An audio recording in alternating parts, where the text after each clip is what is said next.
के लाली हेलो छै कानो के बाली खुआ ने मटर पनीर छै तू छही दूध में के छाली हर चमकै छै होटो के लाली हेलो छै कानो के बाली खुआ ने मटर पनीर छै तू छही दूध में के छाली भैया तो हर रंगदार डर लागैया मार देतै गोली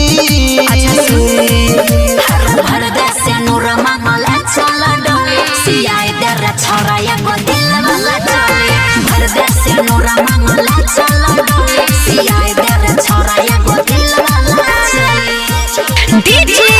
दयानंद दिलदार सरस्वती स्थान कठरा दी टोल हमर उसके पहिल जाय छै दुनिया रे जब पेन होय छी ना कमे न दुनिया रे तोहर चढ़ल जवानी मीठा लागै छौ जेना चिन्नी के बोर में के बुनिया गे चल झूठा हमर उसके पहिल जाय छै दुनिया रे जब पेन होय छी ना कमे न दुनिया रे तोहर चढ़ल जवानी मीठा लागै छौ जेना चिन्नी के बोर में के बुनिया गे ढलियो दीवाना के गोरकी तोहर सुने के मीठ मीठा बोली भर देसे नूर मांगला चल डोली सियाई दर छोराया गो दिल वाला चोली भर देसे नूर मांगला चल डोली सियाई दर छोराया गो दिल वाला चोली डीजे दयानंद दिलदार सरस्वती स्थान कठरा दी टोल